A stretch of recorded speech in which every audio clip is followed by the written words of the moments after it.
If you look around your life right now and it looks like crap and you're not happy with everything in your life, a lot of that is based on the decisions that you've been making and the choices that you've been making. I have so much respect for getting up and doing what you have to do to take care of those bottom two layers of Maslow's hierarchy, right? I got to put a roof over the head. I got to feed myself. I got to do what I got to do. Yes, you do. But those other 2/3 of the day, you can be making moves. Say that someone has been listening to us for this whole 40 minutes now, Charles, and they realize that they've been keeping score with their partners. What's the first thing you would recommend they do?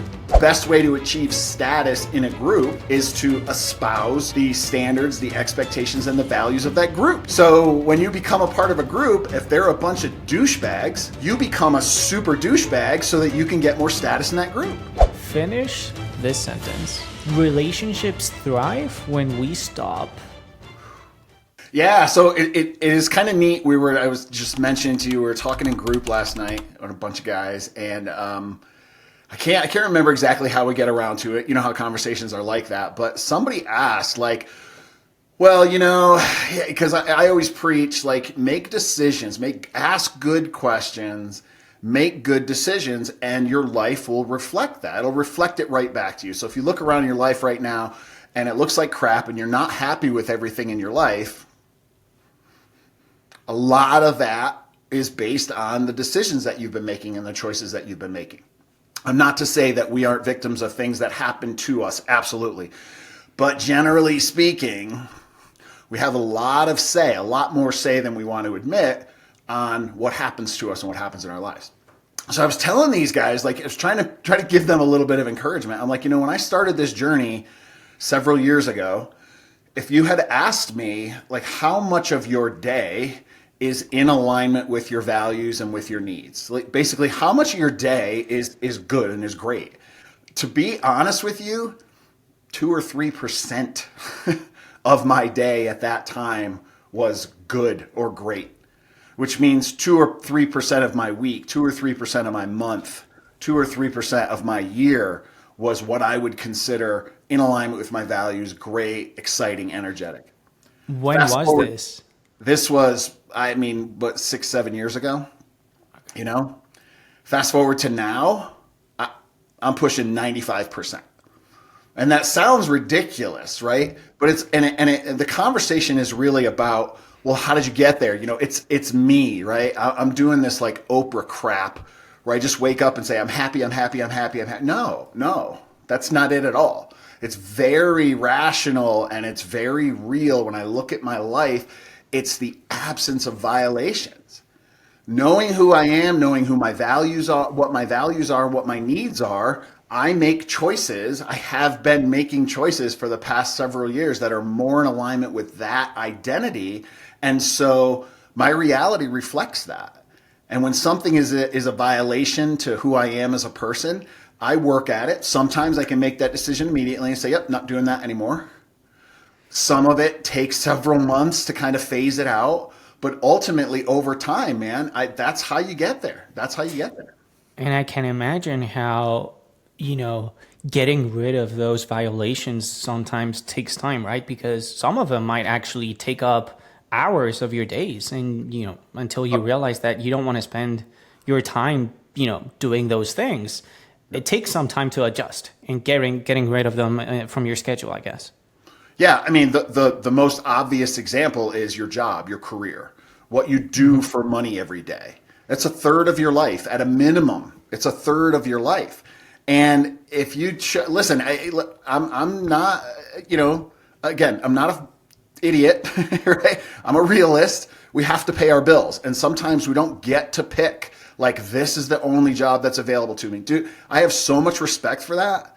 I have so much respect for getting up and doing what you have to do to take care of those bottom two layers of Maslow's hierarchy, right? I got to put a roof over the head. I got to feed myself. I got to do what I got to do. Yes, you do. But those other 2/3 of the day, you can be making moves and you can be shifting. You can be learning the skill that you need to learn that really is in alignment with what you want to do so that someday you can make that leap. And I know it's exhausting and I know it's hard, but hey man, good stuff is hard. It's hard. I was about to ask you, how do you put your clients in a path to making sure that, hey, that third of your day that you're really not looking forward to right now, which is your day job, how do you put your clients on a path to making sure that one day they're going to be able to quit that job? But I think you answered, right, which is spending those 2 extra thirds of your day, learning a skill, or, just learning what is it going to take for you to generate income somewhere else so that you can actually quit your day job, which you're not happy with. Yep. Honestly, one of the beautiful things about the human spirit is our, inexhaustible sources of hope, right? And so if you do this type of work and recognize who you are and acknowledge who you are and say, yup, you know what? I've suppressed it for a really long time, and mom and dad said that I could never make a living doing this thing over here, so I just ignored it, and I put my pencils and my paint brushes away, or I put my guitar away, and I just said, no, I'm not going to do that. Listen, it doesn't have to be your primary source of income, but if it's part of your identity and you're just ignoring it and suppressing it, you are not a full version of yourself. Okay, so a miserable job is a violation. I'll give it to you. It sucks. When you have a jackass for a boss, when you have miserable customers, whatever the case is, that sucks. But we endure that in an effort to spend the rest of our time with the person we want to spend it with, doing the things that we want to do. So to get on that path, almost always, it's doing this work, recognizing who you are, acknowledging that authentic piece of yourself, and saying, you know what, I am an artist. And whether I can make millions of doing it or not, I need to paint, and I'm gonna paint. That's sometimes enough to go back to that miserable job with a smile on your face and say, you guys are just miserable and you suck and it's never going to be okay here, but that's okay because this is just something that I do. This is not who I am.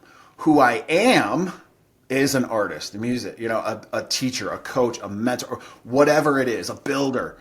Right? That's who I am. This is something that I do. That is who I am. And you've got to be able to differentiate and recognize the difference between those. But once you have that hope, yep. Yeah, massive respect for those people that actually show up and go to their ugly day jobs because they know that's what they have to do. Yeah. I agree. Massive respect. But don't let that be everything. Right. Like I get it. Like I have no way out. I have to work this job. I get it. Okay, do it. But you don't have to be miserable all day, every day, just because of that. Don't let that stuff, don't let a violation define you. What if you can't just help yourself? What if you really cannot go home and stop thinking about how miserable your life is at your job? What if that, I know of people that just, it's 5 o'clock, they head home, but they're still thinking about that jackass boss that they have to go see tomorrow morning. Yeah. At that point, I guess they call you, right? Hopefully. So here's the progression, right? Here's how most of us start. It used to be books. Now you can log on to YouTube, watch a video, get some inspiration that way. It'll plant some seeds. What you'll do is your self-limiting beliefs will reject a lot of this advice by saying, oh, I can't do that, or that isn't applicable to me, or, oh, that would be, they don't understand what I'm going through. Okay, so you'll reject a lot of that, but something will catch. Something will land in fertile ground, and it'll start to sprout, and it'll start to grow. Embrace that. Whatever it is, if it was a book, if it was a video, if it was one little technique, strategy, idea, embrace it, lean into it, because success breeds success. So once you get comfortable and confident with that, you will open your mind to, maybe I could try this other thing that they suggested that I said I couldn't do or that wasn't right for me. Maybe I am ready to, and that's how you do it. You build one piece at a time, one belief at a time. But the beautiful, wonderful, amazing thing about the internet is we have access to all the world's information now effectively for free. So don't doom scroll, don't swipe all over, don't watch bullshit. Read something valuable, watch something valuable, challenge yourself until you find your thing. I had to look a lot. And listen, the program that I have, that I've created, it doesn't exist anywhere else except where I created it. Why? Because my experience was unique. But when I was looking for help, no one person had all the answers. I had to go to this one and this one and this one and this one and this one and this one. And I took little bits and pieces of each of those and little bits and pieces of each of the books that I've read. And I put together something that worked for me. I think we can. I mean, man, we have to record a full episode just to talk about how to deal with toxic leadership and how to not let your jackass boss get in your head. I think that would be a really valuable one for us to record, because I know of a lot of people, even myself, I can relate to that many times doing my job. I want to shift gears just really quick and ask you about scorekeeping in relationships, because it's something that I was talking to. Well, I talked about it with my fiance. I talked about it with a couple of my own friends, and there are mixed feelings about scorekeeping in general. Like, for one, I feel like scorekeeping is something that, technically speaking, you would think that people automatically realize, okay, I'm keeping score with my girlfriend or my wife because I did this and then she didn't do that. And you'd think that people are kind of smart about being able to detecting it, but it turns out that it's really not that easy. Yeah. Sometimes it's hard to even see that you're actually keeping score, which is not something healthy. So my question to you is there an easy way for people to self-identify when they're keeping score with their partner? So first and foremost, the fact that we're having this conversation, that's enough to get you to start to have some awareness and go, oh, yeah, wait a minute. So what I would suggest is that the safest way to do this, right, so that you don't feel attacked and so you don't feel threatened, don't kick this off with a conversation with your partner, right? Like, hey, I think we're scorekeeping. That's probably not the best place to start with that. What I would suggest is reflect, like look back. Look at your history of scorekeeping. Look at relationships that fell apart and say, was there an element of scorekeeping in there? That, for me, so this is process improvement. This is process control. Let's look at the system first. How is the system operating and what does it look like? And when you look back over your past, and no matter who you're with right now, whether you're single or you're just dating or you're engaged or you're married, whatever the case is, then obviously all your previous relationships failed. Okay? So we all have that in common. No matter how great today's relationship is, we all have failed relationships. So look at those relationships, and this is a very safe thing to do, again, because you're not attacking yourself, you're not blaming yourself, you're not attacking a current partner. Look back over the past and look at your own patterns and say, okay, specifically for the lens of scorekeeping, is that something I do? Is it something that I kind of gravitate toward? Is it something that all my relationships devolve into, right? Is this the last few hurrahs are these bickering back and forth, you did this, but I said this, but I did that, but you didn't do this kind of thing. And if that's the case, then you can say, yeah, then you can self-identify. Then you're not being attacked. I need help. And you go, okay, I got to address this because, I'm in a relationship right now, and if I'm not careful, right? Right, makes sense. So let me ask you, why is this whole concept of I did this for you, so now you owe me so toxic? Yeah, so there's a whole big old topic here called fused relationships. And fused relationships are a really nice way of saying horribly dysfunctionally toxic relationships. Just kind of, just squished it down into fused. And so what I want you to do is shift your mindset a little bit and don't think about a romantic partner, but instead think about growing up in your household. Because if you have fused tendencies, give to get, I did this for you, so you did this for me, where's my reciprocation? I'm going to be really, really, really good and somebody's going to notice and eventually my needs will be fulfilled. Those are all from growing up in a fused dynamic and a fused household, okay? So this isn't just romantic. We're taught this.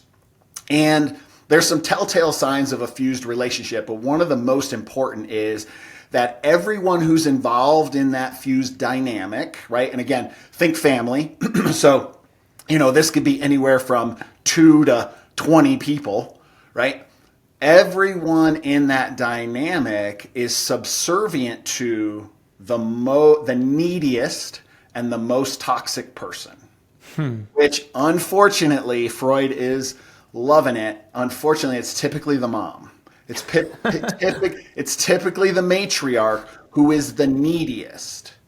Okay, so if you think about this super simplified, go back, we're living in a cave, right? This is when the masculine was the masculine, the feminine was the feminine, that was it. There was no talk of equality or anything. It was, I'm the biggest, I'm the strongest, this is what we're doing, end of story.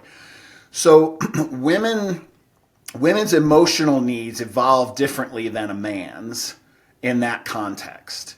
And they survived. So fundamentally, we all want to be part of a group. We all want to be part of a tribe because we're wired to understand that there's safety in numbers. Okay, we're better in a group. Our survival rate increases exponentially if we're part of a group. Okay, so we're driven, be a part of a group, be a part of a group, be a part of a group, be a part of a group. Okay, now if you think about it, and if you really think about it, you are a part of hundreds of groups right now. Hundreds of groups. So the next step, once you're accepted by a group, it's very natural for us to want to attain more status in that group. Mm-hmm. Okay, now I'm part of the group, but I want a promotion. I want to be the best in the group. The best way to achieve status in a group is to espouse the standards, the expectations, and the values of that group. So when you become a part of a group, if they're a bunch of douchebags, you become a super douchebag so that you can get more status in that group. If you become a member of a group who are really kind and generous people, well, then you become very kind and very generous because you want to be accepted by that group and you want status within that group. So back to the male-female example, women who were literally left behind to take care of the children and the elderly and do the best they can to gather some food while the men hunted and fought and all that kind of stuff, their currency was information. Their currency was connection because they didn't have, the very visceral accomplishments and achievements that a hunter and a warrior would have. So their currency was information. So now fast forward back today, you get this fused relationship, and this is unhealthy. I know there's people that are going to be very upset with some of this wording, but bear with me here. That need for status within the group, we can't always compete, right? So the who's in charge of the group, that person has a certain status because of who they are and because of what they do. And the more we try to be like them, the more we become just a copy of them, right? Okay.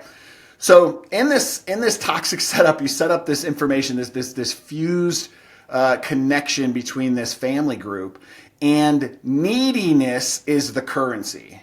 Not information, not meat, not triumph, neediness, right? So it's a little bit of that passive aggressive, oh no, you go ahead, I'll just stay here by myself. Okay, I got the message. I'm not supposed to leave, I'm not supposed to go, I'm supposed to stay here. I'm supposed to be present. Why? Because that's the neediest person, right? When you wake up and your day is determined by someone else's needs or someone else's mood, that's a fused household. I wake up, I feel great, it's a beautiful day out, it's going to be awesome, I'm so psyched.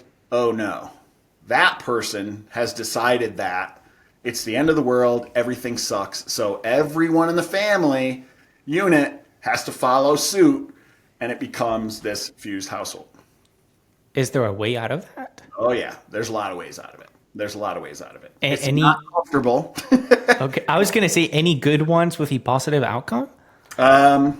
So ultimately, breaking a fused dynamic for yourself, even if you're in a partnership right now and you recognize, hey, something isn't right. I don't know what it is. You both came from a fused household, so you just started to replicate those behaviors again, and it's this battle for who can be needier. All right, this all leads to scorekeeping, by the way, so we're getting there. Mm-hmm. As children, you're in that fused dynamic. somebody, I hate to keep picking on moms, but somebody in the family is super needy. So we're like, ooh, I'm going to be the good kid. I'm going to fulfill that need. It's pretty innocent the first time, the second time, the third time. Oh, somebody's sick, somebody's upset, somebody's crying, somebody's mad. Yeah, I'm going to step up. I'm going to make them feel better. Yeah, I want to do that. Okay. And then we do that, and then we're not, natural narcissists. We're not naturally, malicious people. But there is a certain expectation that, well, did I do good? Was that good? Do you feel better? And we don't get the feedback.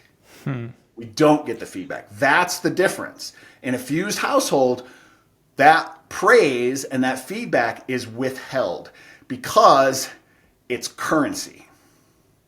So that person gets a big fat deposit into their account. I was just about to ask you, can you come up with an example of like a subtle behavior that may seem like love, but it really is just scorekeeping? Yeah, well, yeah. I mean, listen, so much of it we recognize readily as passive aggressive behavior, right? It's my special night. I'm getting an award, and they have to have all the attention. Oh yeah, sure. No, that's great. Well, look, here's my award. Aren't you happy for me? Well, yeah. It's okay that my knee is killing me, and I had to walk all the way down here from the parking lot. And it's like, what the fuck? What does that have to do with anything? That has to do with their status as neediest being threatened. Right? So they've got to upset the dynamic. And that so much passive aggressive behavior is I need to reassert myself as the neediest. If I give up attention to someone else, if I praise someone else, if I deposit into this cycle, I'm losing status. It's a fixed mindset. It's a scarcity mindset. It's fear-based. This is why it is so toxic. It is so horrible for everyone, and it perpetuates. It perpetuates generation after generation after generation. Man, I was just about to ask you, I'm getting overwhelmed just by imagining having to deal with this every day for the rest of my life, for example. Would you say that most relationships lead to, at some point, a phase of scorekeeping? Yeah. I mean, it's very natural, especially early in a relationship. Again, we're not quite in that very cut and dry, black and white, division of responsibilities anymore. Society has changed. Men and women don't really have that really, very diverse set of responsibilities anymore. There's a ton of overlap. There's a ton of gray area. And so it's very natural when you create a new family dynamic. The two of you just created a new family dynamic. You're working against a couple of things. First of all, if there's any ambiguity in your relationship whatsoever, if you haven't had the conversation, if you haven't talked about the division of responsibility, if you haven't talked about the finances, if you haven't talked about faith, if you haven't talked about those things, that leads to ambiguity. And what we do is we will fill in the blanks. And we fill in the blanks based on our belief system, which may have come from that dysfunctional family that we just left. And our partner is doing the exact same thing. So 99 times out of 100, misunderstandings and arguments and just tension in a relationship is because we didn't talk about this. I copied and pasted what I know. You copy and pasted what you know, and they don't line up. So I can't understand why you don't understand that. That's the man's job. And I don't understand why you can't understand that that's the woman's job. So that very naturally becomes, well, they're not doing this and they're not doing this. And I did all that. I did all the guy stuff that I'm supposed to do. Why aren't they doing all the women's stuff that they're supposed to do? Probably because you never had the conversation. So it very naturally becomes, and listen, so much of this is because we judge ourselves all the time. Like, okay, I did all the guy stuff. Where's my reward? It didn't come. Why not? Well, let me go back and double check my list. I did all the guy stuff. And then it's like, hey, wait a minute. Not only did I do all the guy stuff and not get my reward, but she didn't do any of her girl stuff. So I'm going to withhold my reward. That's where the tension comes in, and not positive emotional tension, which is great, negative emotional tension, which is it becomes scorekeeping, which is I'm not doing any more of my guy stuff until you do your girl stuff. Right. I'm not gonna applaud you and reward you for doing girl stuff until you applaud me and reward me for doing guy stuff. And now you've got a toxic relationship that you got to deal with. And a horrible tug of war, and then it's following emotions because we have a day where we're like, you know what, I just miss her so damn much. I don't even care anymore. You know what? Forget it. Forget the scorekeeping. I don't care. I'm gonna go home. I'm gonna grovel. I'm gonna make up. Everything's gonna be fine, and you have a good day. And then it goes right back to it. Damn. And then you have like next level. This is like boss level scorekeeping, which is I did that. I threw out my scorecard and I started from scratch and I just came to be able to make up with her. And I apologized and made up, and you never reciprocated. So you need to throw away your scorecard and you need to apologize to me this time. Dude, that's just scorekeeping all over again. And the snowball just keeps getting bigger and bigger. Yep. Let me ask you something. How does this whole thing of scorekeeping, if it does, which I imagine it does, kill intimacy? Oh, yeah. Well, because the intimacy does not exist without trust, right? And everything that we just talked about means I don't trust you. I don't trust you. And I don't trust you because I'm keeping score and your do-say ratio does not line up. You're not meeting my expectations. I don't trust you to be the person that I thought you were or who you said you were going to be. There is no intimacy, there is no love, there is no passion, there is no anything without trust. Let me ask you this, Charles. Is it okay at all at any given point to bring up the past? Like, is it ever healthy to bring up the fact that, hey, you know, Maria, my darling, I did do this for you like 3 weeks ago, and I don't feel like you're reciprocating that sort of, but that again is scorekeeping, right? Yeah. So in general, I personally, for myself and for my clients, advise to avoid specificity when you're in discussions, right? And whether it's a discussion or an argument, listen, this is another, I'm on the fringe here of controversial, which I don't mind because I believe it's true, but just please. Arguments, discussions, disagreements are not a court case. Okay, it's not people's court. You're not going to win an argument with your partner because you have more evidence. There's no way to win an argument that way. When you really rewind and ask, okay, what's the real problem? What are we really arguing about? It's not the dishwasher. You're not arguing about the dishwasher. You're arguing about being disrespected, undervalued, dismissed, whatever it is. What you're arguing about are feelings and emotions, okay? So if you're going to have this discussion, you're going to have this argument, it needs to be about how you feel. And as a grown-ass adult who's able to recognize that you have feelings at all, you don't need to justify them with evidence. I feel dismissed. What if the other person disagrees with you? What if she or he says, well, I don't agree with you. I value you very much, but you still don't feel like she does because you're the one that always puts the dishwasher on. Yep. So there's two sides to that coin. First of all, no, we don't need anyone's permission or approval to feel however we feel. Okay. And we need to take that as well. She can feel however she wants. That's a whole nother rabbit hole that I would love to go down someday, which is, Robert sums it up in a really succinct way, which is, no matter what her response is, it doesn't make your action right or wrong. Okay? Like I put out the trash and she screams at me for putting out the trash. Does that mean I shouldn't have put out the trash? No, of course not. It's Friday. The trash goes out on Friday. Right? It's like, so other people's responses to us neither validate nor invalidate our actions. Okay. So we need to accept that for ourselves, but we also need to extend that to other people. So this idea that my feelings are my feelings and I don't need evidence, I don't need proof, I don't need your approval.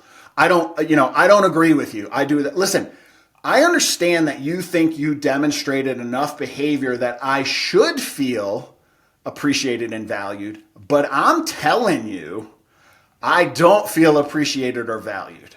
Well, I did this and this and this. This isn't about evidence. Feelings are kind of a litmus. You either feel something or you don't feel something. You feel one way or you feel another way. That's it. So the real discussion here becomes attachment styles, communication styles, oh my God, help me, the love languages, which, but what this becomes is, well, I do value you and I do appreciate you as demonstrated by, I put you down as my emergency contact in my insurance. Like, what the that I don't value that. So this is where our discussion about emotional needs and values becomes, again, the absolute bedrock of who you are as a human being. Because if I, if I value humor and fun, and I am being playful and I'm doing things around the house, the reciprocation that I'm looking for is some humor and some fun. Right. But if she's not that way and she expresses love and affection in a very different way, which is, maybe taking out a life insurance policy on me because she's certainty driven, it's like, I get it in your world and through your lens. That is a very deep and affectionate sign of love, love from me.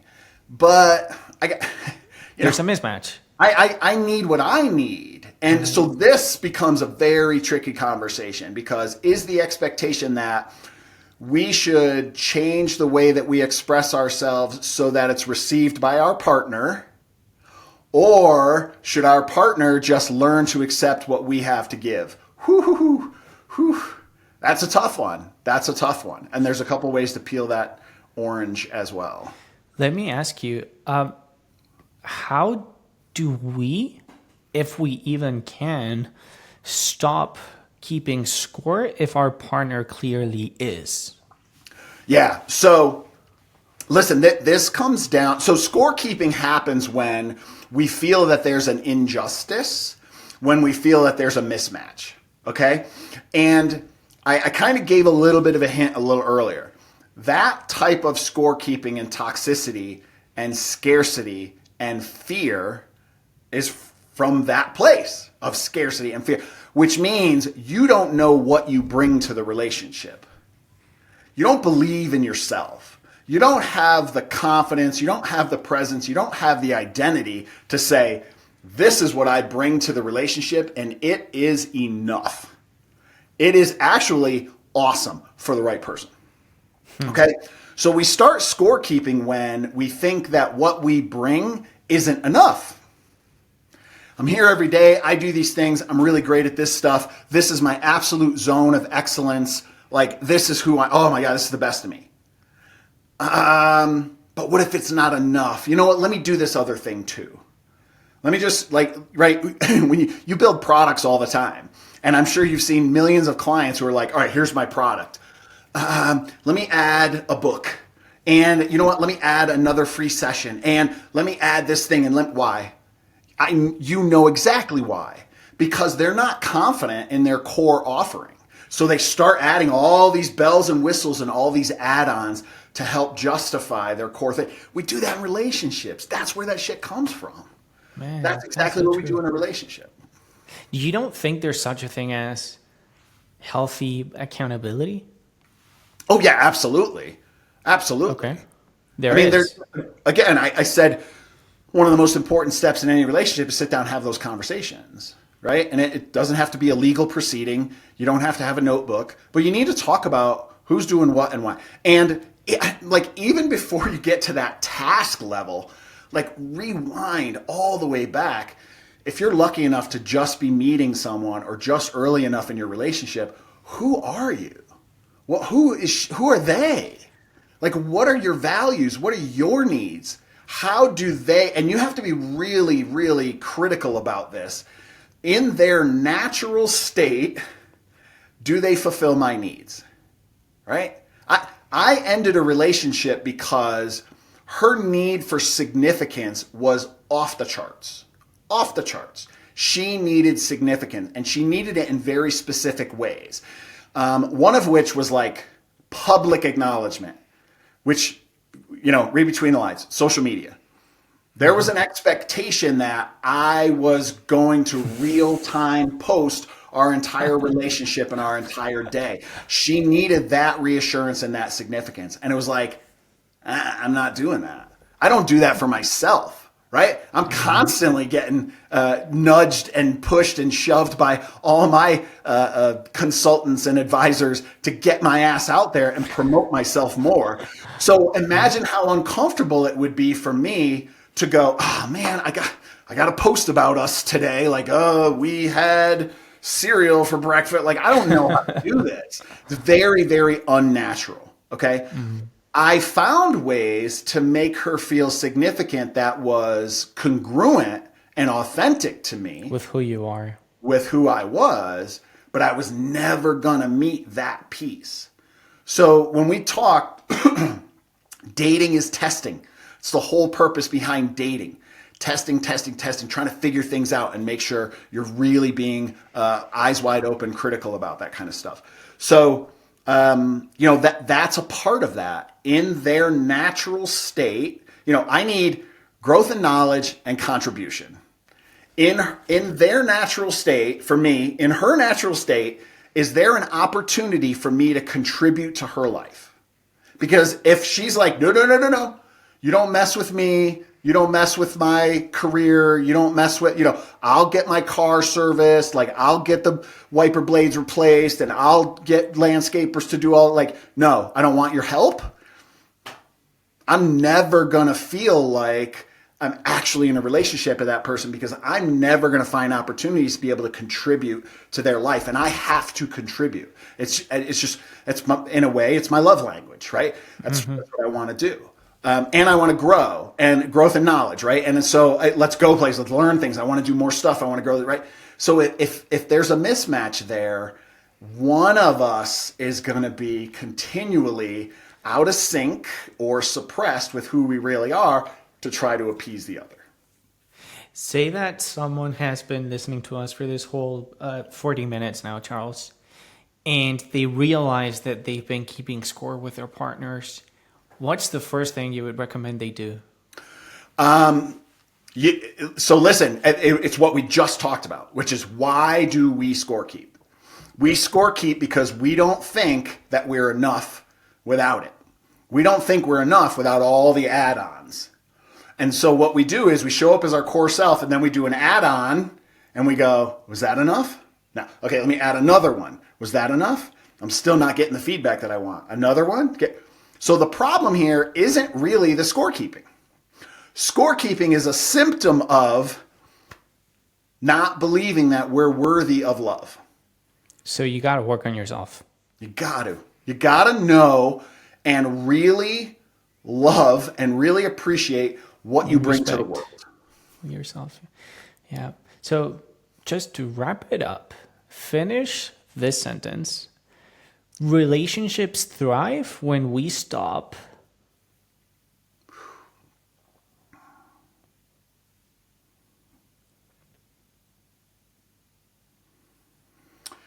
Relationships thrive when we stop competing.